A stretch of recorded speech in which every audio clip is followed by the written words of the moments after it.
Hello, beautiful people, and welcome back to another episode of Spiritual Crash, the podcast where we talk all things spiritual, life, and so much more.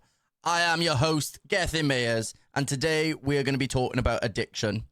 So I am a recovering alcoholic, so I've been sober 3 years. I was a gamble addict as well, so I had huge addictions. I was spending a huge amount, and it pretty much started from when I was younger, when I got involved with rugby culture, and in the UK anyway, it is common for drink culture to be a real big thing. From a young age, you're encouraged to go drinking, and if you don't drink, you're a bit of a wuss, you're this, you're that. So I can remember starting drinking when I was about 11 years old, maybe a little bit younger than that. I'd be going in field camping with my friends, and we'd be having a few tinnies and just chilling, and it's quite crazy because I was on the side of a quarry, which I don't think is the safest place for a lot of the children to be. But that was the local camping spot where I was from, was on the side of the quarry. And you'd go in the forest, make a little fire, and yeah, just get absolutely wrecked with your friends, having tins. You'd have some, vodka that some of the people have took from the shelves. I was very lucky. My parents always used to buy me the drink because they always wanted to know how much I was drinking. And if you're listening to this, mom and dad, it never was just that amount. I used to have other people's stuff, and it started off there, and it used to just be a weekend thing, or in the 6 weeks holidays. It was very rare that I'd be drinking all the time. Then I got involved in rugby, and obviously the rugby games, you start drinking young, but you're being supervised, so it's all fun because, well, you're in that situation, you're in that community, that environment. So fast forward to when I was 18, and this is when it really started to go downhill for me.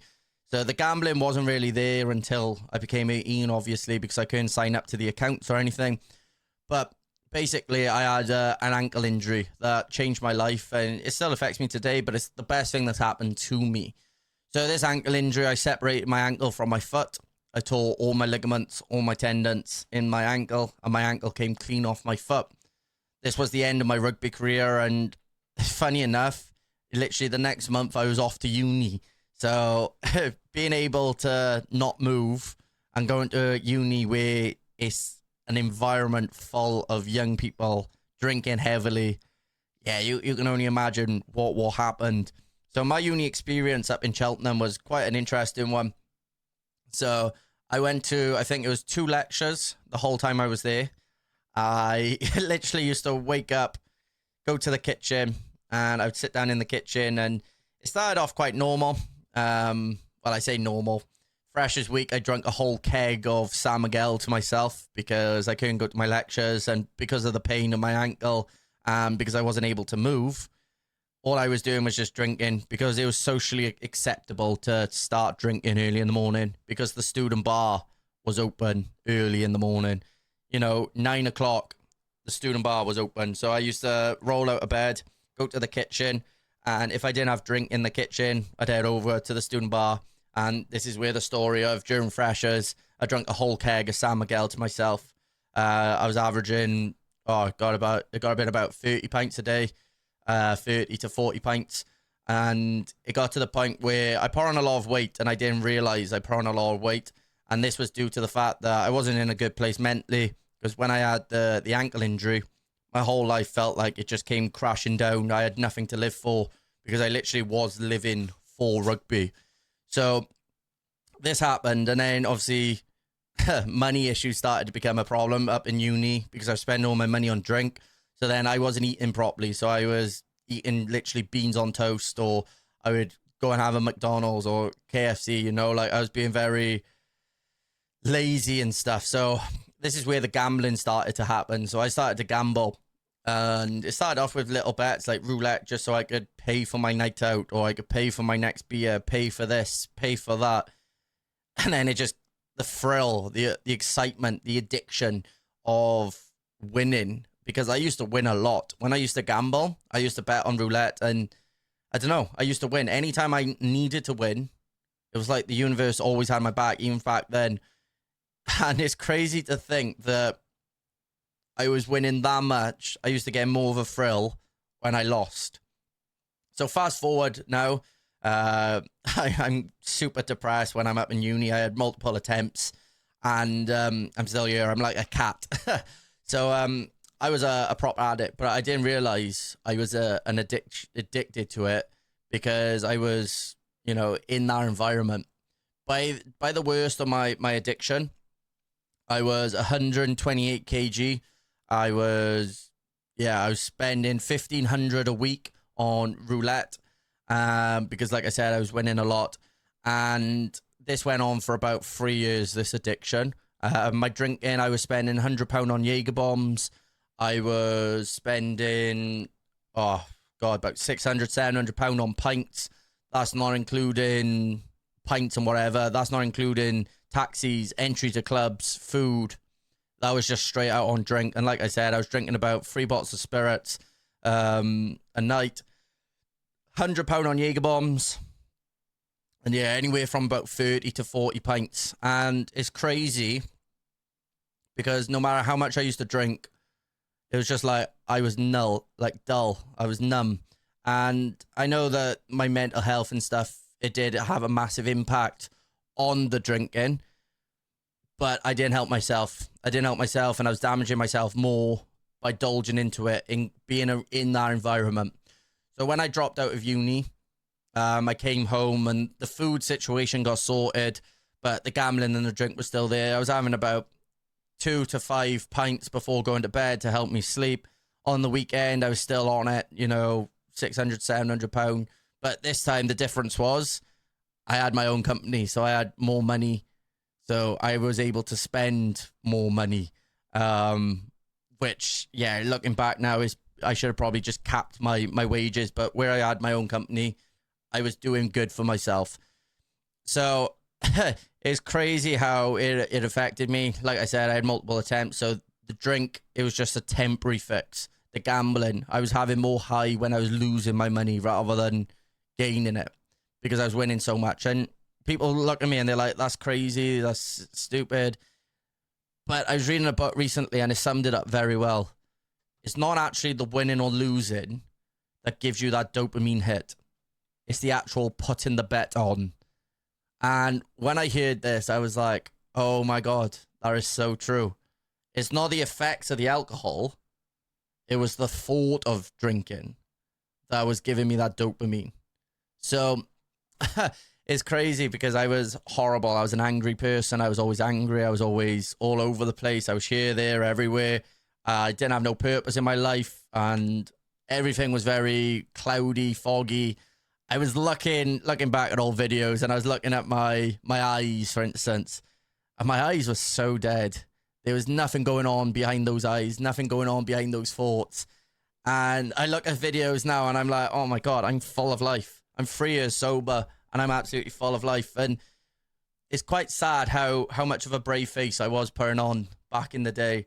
And looking back through those videos, yeah, it really, really encourages me not to go back to the drink because I can't imagine a world where I'm back like that, where I'm back lifeless and soulless in the eyes.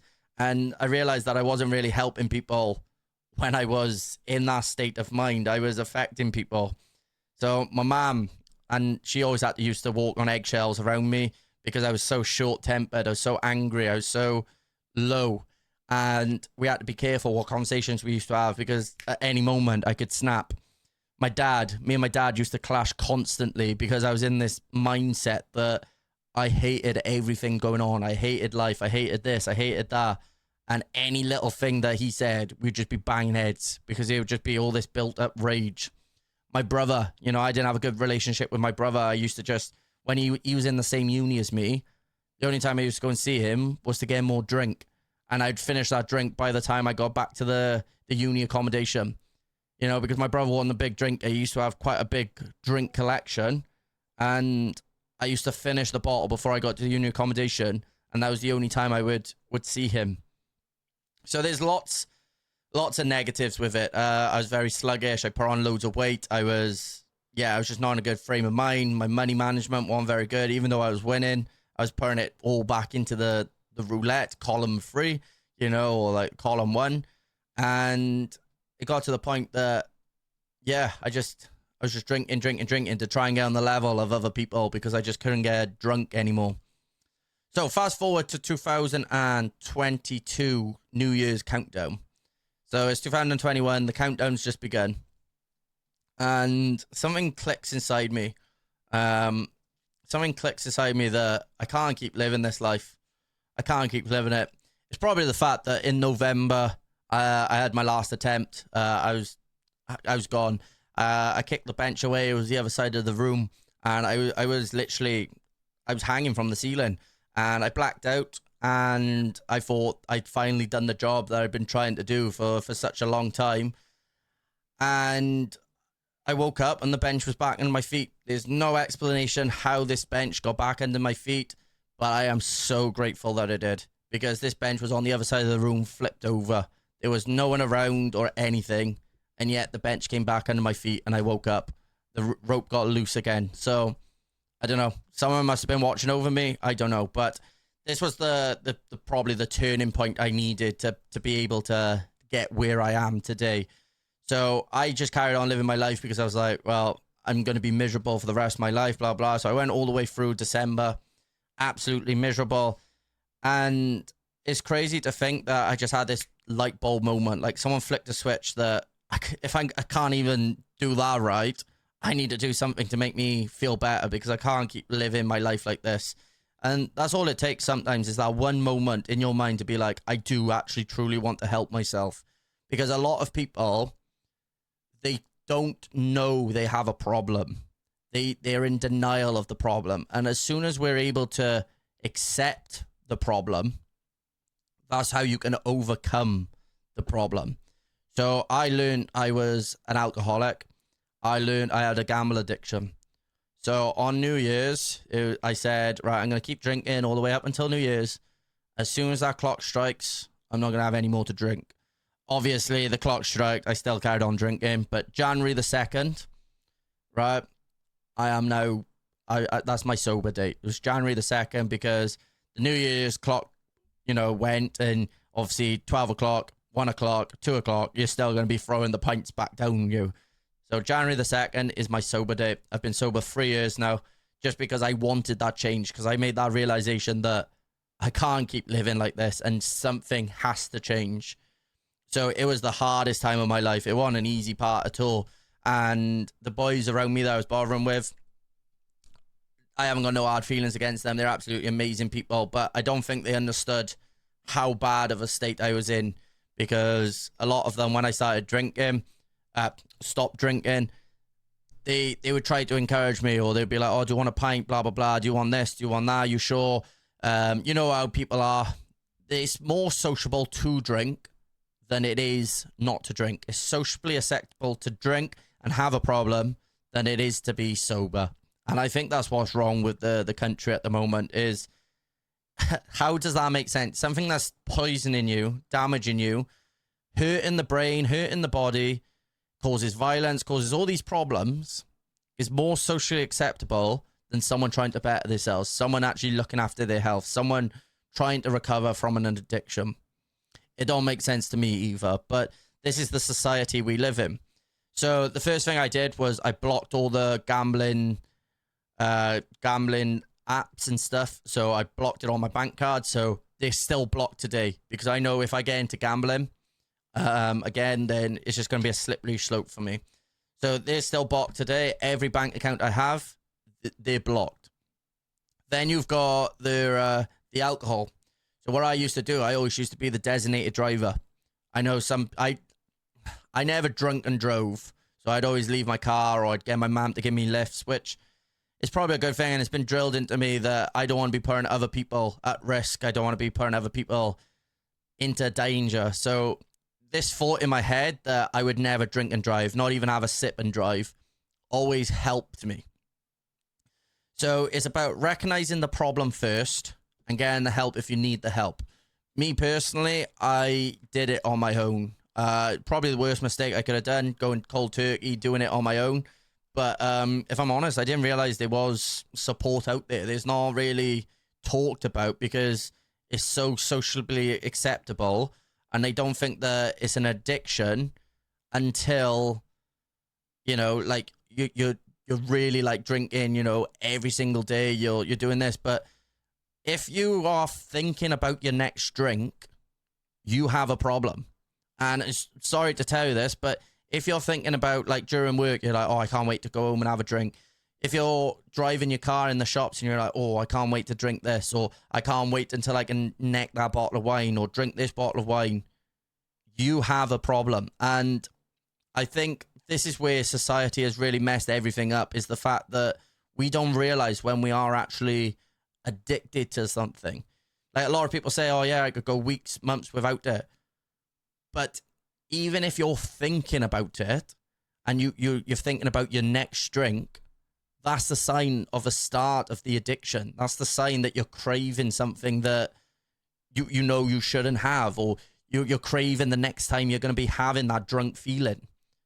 So my best advice with it all is to put yourself in a situation and analyze yourself where you ask yourself, do I have a problem? Am I constantly thinking about my next drink? Am I constantly around people who's in that situation? Am I constantly, you know, hiding drink, for instance? Say, for instance, you pour your own drink and you don't want other people to see how much you're actually drinking. If you're pouring more, then absolutely there might be a start of a problem there. I'm not a doctor. I'm just going from my own experience and what I used to do. When people used to pour me drink, I used to add more into it. You know, I used to have my mixer would have been the size of the spirits, and my spirits would have been the size of the mixer. That's how I used to have my drinks, and that never used to be strong enough for me.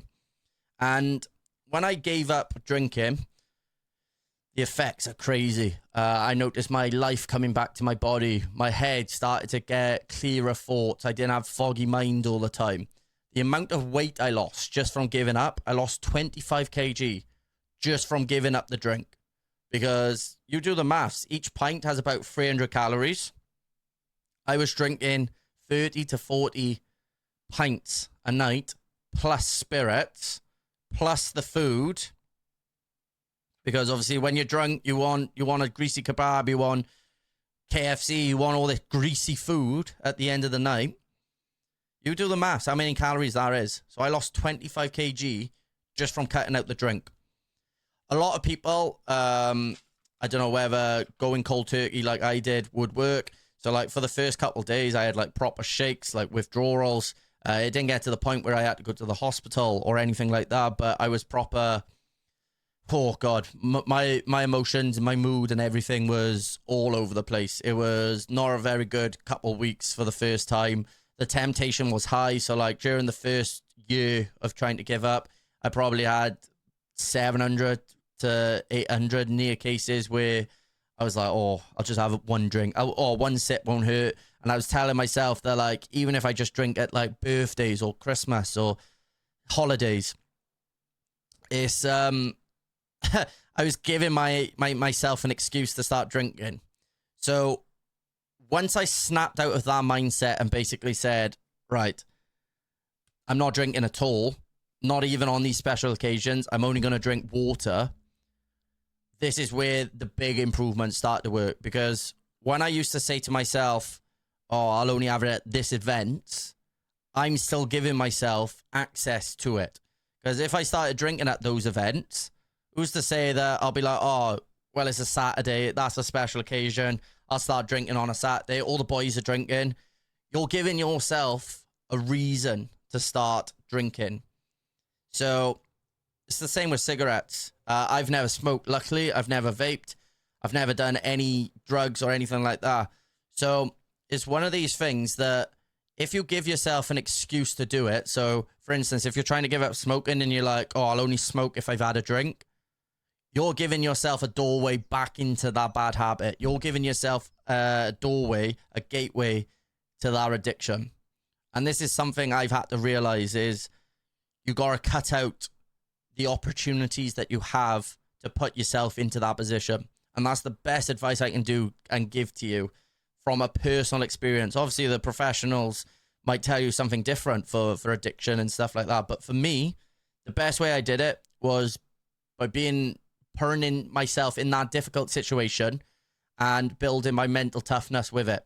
So I would only drink water. And for the first couple times I was there, I was getting like sweats, looking at pints, and I could feel myself getting really tense. And I'd have to leave the event early sometimes because I could feel myself falling back into the bad habits and wanting to just try this new pint or have a sip, and I stuck with water for, God, so long, and I was getting sweats, and I'm so glad I fought through because I kept saying to myself, what would your future version of yourself say? We can't keep living how we was living. We need a bit of light. We need a bit of happiness in our life because life is for the living, and every day I'm drinking, I'm taking away from my own happiness, from my own life. And as soon as I kept repeating this to myself, what would your kids think if you was an alcoholic? What would you... And I was pouring myself into other people's shoes, and this is what helped me keep on track. This is how I kept on track to my sobriety. The second year, it dropped down to about 300 to 200 near fails, The third year, this was an interesting one because it dropped down to about 6 to 7 because I realized I don't need it. I don't need it to have a good time. I can go out and have a good time without the drink, because a lot of people, they get stuck in this habit that they like, oh, you need to go and I need a drink for the confidence. I need a drink for this, or I wouldn't be able to do that without a drink. And when you get this mindset, you are literally trapping yourself in a cage. And this is where you will find yourself falling into the habit of anxiety and stuff over silly little things like going to the shop or getting up and dancing. No one actually cares, no one actually cares what you do. And for so long, I was trying to drink to fit in with everyone else because I was seeing everyone else was getting drunk and they was having a good time. But I was having a good time without feeling that way. So I felt like I was missing out in a way. So I used to drink more to try and keep up with them. So now, since giving up, since being 3 years sober, I don't think I could ever go back to drinking, because a common question people always ask me is like, oh, just have one sip, won't hurt. Let me tell you, if I go back to just having one sip, having a drop of alcohol, I'm just going to go down a slippery spiral again. I'll be flat out on it constantly. And yeah, we all know where that's going to lead. So why would I just have one?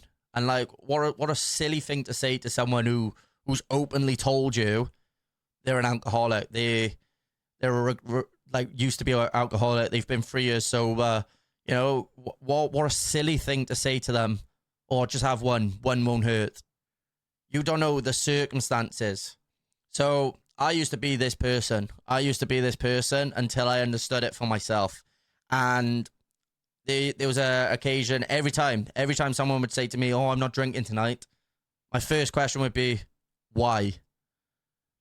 Why would I ask, why aren't you drinking? Why in society is that the question you ask after someone says what they're not drinking? Why don't we just say, oh, no problem, or that's fine, let me, just move on from it. Why do you need to know the reason? I get asked it all the time. It don't bother me because obviously it gives me an excuse to talk about my alcoholism and how I was addicted, and it gives people an insight, and sometimes they reflect on their own drinking, because I've had conversations with people before, and after the conversation, they don't drink as much. They stop drinking for that night because they know their limits. So it don't bother me, but I do feel like if someone else is like a bit cautious, or they don't really like to say like, oh yeah, I don't drink because of this, or I don't, it's not our place to know. It's not our place to say. We shouldn't be prying into other people. And it's such a common thing. And the worst people are as well is the ones when you say, oh, I'm driving tonight. I'm not drinking. I'm driving tonight.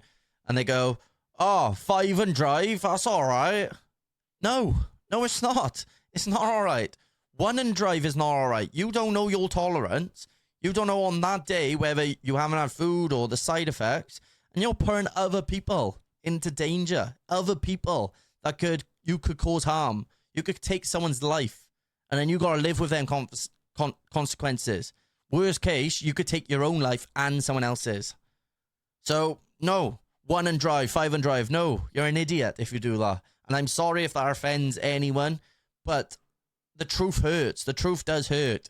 We should be sensible on the road, and we should be sensible with our drink. Yes, 1 or 2 with the friends is fine, but the people who are getting blackout drunk over and over every weekend, you've got a problem. And I'm sorry to tell you this, but you need to start paying attention to your own actions in order to help yourself.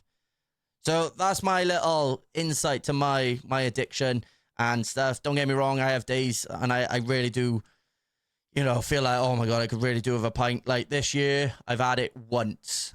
And that was when I was in Thailand. It was at the New Year's party. And literally, it was the countdown. We did the countdown, and the gym I was at, they was buying shots for everyone. And they didn't realize I was sober. And they put the whiskey in my hand, and I was like, no, I can't take it. And they was just like, yeah, one won't hurt, just have it. And I was like proper shaking. The sweats are starting to come back in my head and all. And like a part of me was like, oh, yeah, go on. And then, like I said, I snapped myself out of it, and I brought myself back.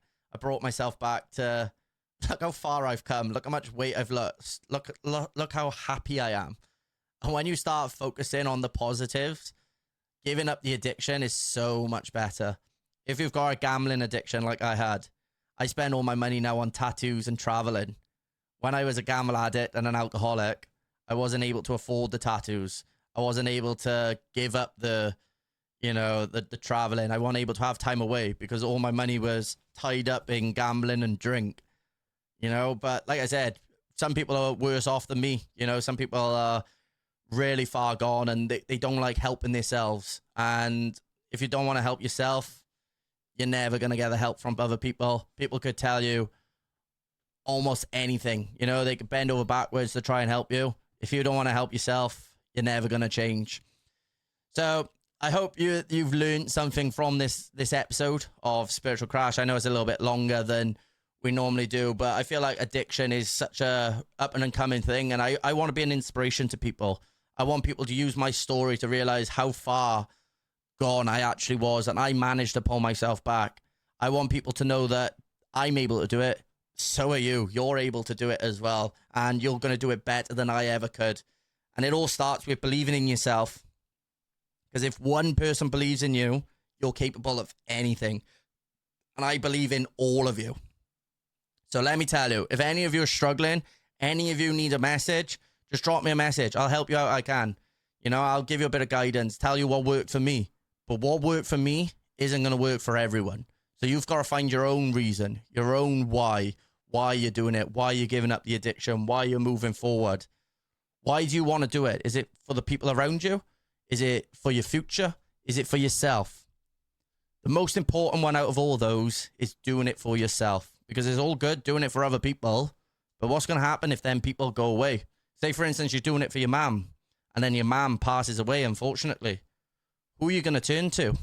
You're going to turn back to the drink. You're going to turn back to that addiction. You're going to turn back to that stress helper. And this is what you got to do. You got to replace that addiction and become addicted to something else. So I replace my gambling and my alcohol addiction with being people's light. So I'm addicted to that. I'm addicted to being positive. No, I'm addicted to the mediumship. I'm addicted to spirituality. I'm addicted to reading now to better myself. So I read self-help books. Who would have thought? Me reading, a severe dyslexic person who only learned how to read 3 years ago after I got sober, because my head was a lot clearer. The dyslexia is not as bad. Don't get me wrong, it's still there. I get bad days, I get good days, but I proved to myself that I was able to do it. Exactly the same as getting sober. I proved to myself, I've proved to other people, I can get sober. Don't get me wrong, I've lost a lot of people along the way, and it is a very lonely road, because you realize who your true friends are when you give up the party and you give up the drink. Your true friends are the ones who are still there for you. But I've lost a lot of my true friends. Don't get me wrong, I could drop them a message and they would be there in a flash. But we haven't got the same relationship as we had when I was out drinking. I was being the laugh of the party, drinking, necking a pint after a pint, necking a bottle of Desrano, tequila, Jack Daniels, just because it was fun, you know, Jägermeister. I've lost a lot of people that I used to bother with day in, day out. We used to message each other after work, go and meet up. You know, that was the kind of friendship we had, chill in the cars, that kind of thing. And now I see them once in a blue moon or hear off them once in a blue moon because we've gone down different paths. They're still into the partying and the drink and that kind of stuff. And I'm not. I'm on to better things. I'd rather be up a mountain than a nightclub. I'd rather be grounding myself, you know, and I'd rather be meditating rather than gambling. And once you give up on an addiction and you actually realize you're able to achieve so much more in your life, you're able to move forward with your life, and it's a nice feeling because you're more in tune with your emotions. You're more in tune with everything. You're more aware of things because, like I said, the first step of it is admitting you have a problem. If you have a spending habit, you know, that you're not too proud of, admitting you got a problem is the first step into getting help. Thank you all so much for listening. I hope this has helped you. I hope you understand a little bit more about me, and I hope it helps you with your addiction or problems, or someone around you who's going through a similar thing. But this has been Spiritual Crash, and once again, I'm your host, Gethin Mayers, and hopefully I'll see you all in the next episode. Thank you, and I'm proud of you. I believe in you. Let's just go and smash whatever life throws at us. Have an absolutely smashing day, night, whenever you're listening to this. Take care.